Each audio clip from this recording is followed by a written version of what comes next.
Good morning, everybody. The Subcommittee on Oversight Investigation will convene. Our witness obviously did not show, so what we intend to do is do opening statements, myself and the ranking member and the ranking chairman, as well as members on this side, and then we'll recess after that, after we put documents into the record by unanimous consent. So I'll start with my opening statement. We convene this hearing of the Subcommittee on Oversight and Investigation to examine OMB's role in the Department of Energy's loan guarantee process. The Energy Policy Act of 2005 gave the Department of Energy the authority to award loan guarantees to companies investing in innovative, clean technologies or renewable energy projects. Through the stimulus, Congress appropriated nearly $2.5 billion to pay the credit subsidy costs for the companies receiving these loan guarantees. With that funding, the DOE loan guarantee program took off. So far, DOE has announced loan guarantees for 20 projects, totaling over $11 billion in financing. Solyndra, a California company, was the first recipient of a DOE loan guarantee. However, since receiving the guarantee, Solyndra has suffered a number of financial setbacks. Solyndra's own auditors noted the company's reoccurring losses and negative cash flows. The company canceled a planned initial public offering in 2010 and was forced to lay off employees in November 2010. DOE announced just last month, March, that it had modified the loan guarantee to extend the repayment period, and Solyndra's investors injected additional funding into the company. Due to the number of problems Solyndra experienced, this subcommittee began an investigation of the DOE loan guarantee program and the Solyndra guarantee in particular. Examining the loan program was an obvious choice for this subcommittee. This committee is the authorizing committee for DOE and the loan guarantee program. The Loan Programs Office had received over $2 billion in funding from the stimulus, and the committee had yet to conduct any oversight of the program. So on February 17, 2011, this committee opened an investigation with a letter to DOE requesting a briefing and documents. As our investigation unfolded, we learned that OMB played an important role in the DOE loan guarantee process. We also became aware of a White House memorandum sent to President Obama on October 2010, where White House staff discussed certain risks presented by the loan guarantee program and specifically discussed OMB's role in reviewing these loans. DOE staff were not able to shed much light on these issues or on OMB's processes for reviewing the Solyndra guarantee. So this committee sent OMB Director Jack Lew a letter on March 14, 2011, requesting a briefing and certain specific documents. Over 3 months later, this committee still does not have all the information or the full picture of OMB's review process with respect to Solyndra. At almost every step, OMB has sought to delay or frustrate this committee's effort to move this investigation forward. We did get a briefing, but OMB staff were able to offer few specifics about OMB's review of Solyndra's deal. We thought the documents would provide those details, but OMB has produced only those records that DOE gave to OMB in the course of the Solyndra review. These documents reveal nothing about what OMB did with DOE's information, and OMB so far has failed to produce any of its own reports, any memorandum, or analyses to demonstrate how it even considered or weighed the risk presented by the Solyndra deal. Committee staff then pressed OMB for production of the requested communications records, hoping these documents would provide the story of OMB's role over the course of the Solyndra review. OMB refused to produce these documents, stating, 1, in OMB's opinion, the committee did not need to see these documents. 2, that they had concerns about the confidentiality of staff discussions should these documents be made public. Committee staff attempted to accommodate this second concern by offering to review these documents in camera, meaning that committee staff would look over these documents but not take possession of them unless that review revealed a further need for the committee to take possession of the documents. In order to move the investigation forward, I called today's witness, Deputy Director Jeffrey Zients, 3 weeks ago to see if he could reach an agreement about production of these communications. And during our conversation, I asked OMB to make available to committee staff all emails exchanged on Solyndra, both internally among OMB staff and with the Department of Energy, for an in-camera review. He stated he needed to consult with OMB's counsel. 1 day later, OMB staff called back to schedule the agreed-upon in-camera review. But in what I view as a telling example of OMB's overall approach to this investigation, they did not live up to their end of the bargain.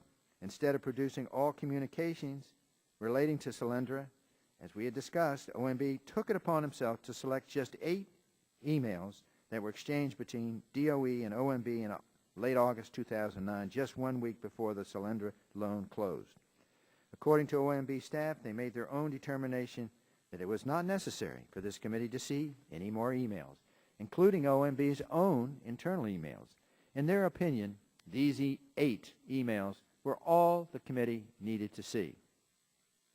OMB's position demonstrates a fundamental misunderstanding of the constitutional roles of Congress and the executive branch. It is not OMB's job to direct this investigation and decide what Congress can and cannot see. This committee has jurisdiction over the Department of Energy program. OMB plays a role in approving the credit subsidy costs for over $11 billion in loan guarantees. Congress appropriated over $2 billion in taxpayer money to pay these costs. Congress and the taxpayers have a right to know if OMB is doing a good job of weighing the risks that are associated with these investments and with these deals. We know that OMB's role extended beyond the 1 week period in late August 2009. I hope that the Deputy Director would have viewed this hearing as I do, OMB's last chance to finally and fully answer the committee's questions about OMB's role in reviewing the Solyndra guarantee and simply turn over the requested documents that we have sought. However, they once again have chosen to delay and frustrate this committee's effort to resolve this matter. I believe the time has come for the committee to fulfill its oversight obligations and responsibility and pursue this information together, if we can, with the ranking member and the Democrats to move this investigation forward.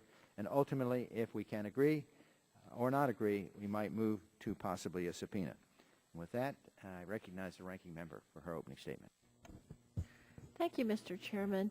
I think that this hearing, OMB's role in the DOE loan guarantee process, is a potentially very constructive hearing, and that this committee could play a real oversight role going forward.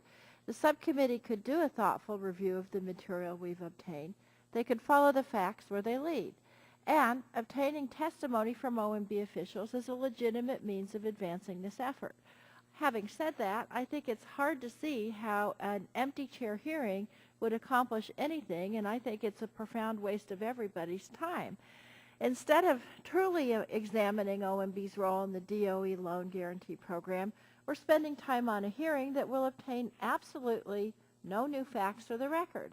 And this proceeding follows on the heels of public statements by the chairman this spring suggesting that the loan guarantee program involved political favoritism, an allegation that's completely unsupported by the documents provided by DOE and OMB and by interviews the committee has conducted with relevant parties. And by the way, given those statements, it's easy to see why the DOE would be a little bit leery about just unlimited document productions. Now, the hearing date today was announced before the majority even contacted their witness to ascertain his availability. In fact, he received his formal invitation to this hearing just 3.5 days ago. And Mr. Zients is, as I understand it, perfectly willing to testify. But rather than reschedule the hearing for one of the dozens of days he is available, the majority has called members here to just address their concern to an empty chair. Now, he says, Mr. Zients says he's willing to come before the committee. He couldn't come today, but he's willing to come in the future. And I will also say the minority is very willing to work with the majority to make sure that appropriate documents are produced by the witnesses. OMB has a duty to provide appropriate documents. If they're not providing appropriate documents, then that needs to happen. And we have agreed, Mr. Chairman, upon a process by which over the next recess, the next 10 days or so, our staffs will work together and will work with the OMB to identify and produce the appropriate documents. If that does not happen, then we will sit down and talk about further steps, because this is an appropriate oversight role, and we do look forward to working with you. But frankly, I think sitting here this morning is a big waste of time, and I yield back.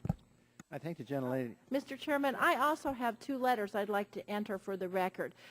The letter from, are they both from Mr. Zients? One is from Bill Richardson, the Deputy General Counsel, and, dated June 22nd to you, and the other is from Mr. Zients, dated yesterday. Both these letters express their willingness to come, and also their willingness to work with the committee on the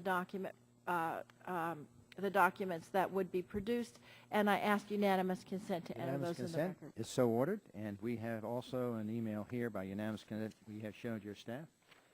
We'd like to put that part of the record. By unanimous consent, that's part of the record. And I would just point out to the gentlelady that we did invite the Deputy Director 7 days ago, plenty of time in advance according to the rules. With that, I recognize for 5 minutes the gentlelady from Tennessee, Ms. Blackwell.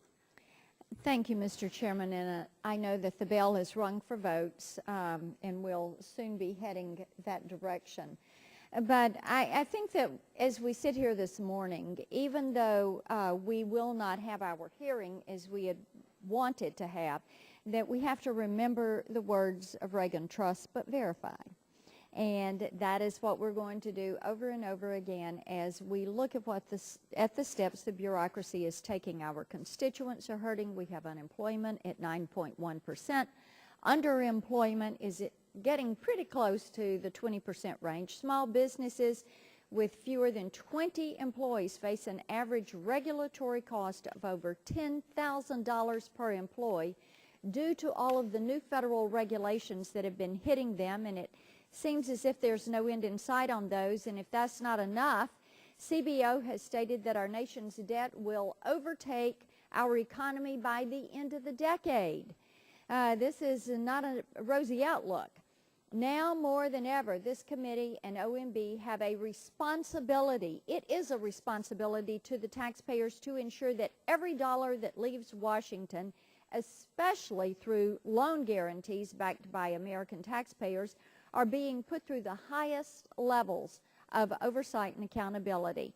As we examine OMB's role in the loan guaranteeing process today, one loan in particular that we all were looking forward to discussing is the $535 million loan guarantee to Solyndra in September '09 to build a solar panel manufacturing facility. I thought it was interesting. 6 months after the loan guarantee was approved, Solyndra's auditor, PricewaterhouseCoopers, stated that the company had suffered recurring losses from operations, negative cash flows since inception, and has a net stockholders deficit that, among other concerns, raised substantial doubt about its ability to continue as a going concern. My questions would be, did OMB and DOE share any of these same concerns just 6 months prior to this report? We don't fully know the answer yet, and we're not going to get it today. Also, what exactly was OMB's role throughout the loan guarantee process to Solyndra? And we don't have the answer to that either. We don't know because OMB has yet to produce the notes, analysis, memoranda, documents that its staff has created in response to a Solyndra review. And I hope that OMB will change their position, be willing to work with us on this issue. Our constituents want some answers. We need to have answers to these questions. And, you know, Mr. Chairman, much of it is due to the fact that we're hearing today that the president now is wanting to do a $500 million technology fund to do similar things. Congress shouldn't be the president, the administration shouldn't be choosing winners and losers, and we need to be diligent in our oversight. And I yield to the gentleman from Texas. Blackburn yields to the gentleman from Texas. I thank gentlelady for yielding. So we're here today in the Oversight and Investigation Subcommittee to get information on how funds from the so-called stimulus package from 2009 have been used. And this investigation, this type of investigation, is historically what this subcommittee has done best. But we find ourselves thwarted by an administration that once again is being non-compliant with the will of the Congress. Now, shovel-ready is a concept that was thrown around a lot in 2009, but just in the last few weeks, the President himself, he admitted that he wasn't quite sure of the definition of shovel-ready, or maybe he was unsure of the definition of shovel-ready when the bill was passed. But in any event, what started as a $787 billion bill turned into $862 billion, and the fact of the matter is we've got very little to show for it. In the course of conducting our constitutionally mandated role of oversight, this committee has repeatedly attempted to work with Office of Management of the Budget to review the documents pertinent to this investigation. Time and again, this White House has thwarted any sort of sunlight being shown on how the federal taxpayer money is being spent and how determinations were made to that end. This is important work, and this committee must accomplish this. The administration must recognize that the legislative branch is indeed a co-equal branch of government, and the will of the legislative branch must not be thwarted, as it has been repeatedly by this administration on numerous fronts. I hope the chairman will take this lack of response by the administration very seriously and be fully prepared to exercise all of the authority that this subcommittee has in order to compel this witness to come and testify before our subcommittee. And Mr. Chairman, I'll yield back the balance of my time. Yield back. I thank the gentleman. I'd also ask unanimous consent to enter the following documents in the record. Majority Staff's supplemental memorandum regarding the efforts it has taken to obtain documents from OMB, and 2, the document binder for the hearing. Without objection, so ordered. It's very unfortunate that our witness failed to show, but we have made every effort to do so, and the subcommittee is adjourned.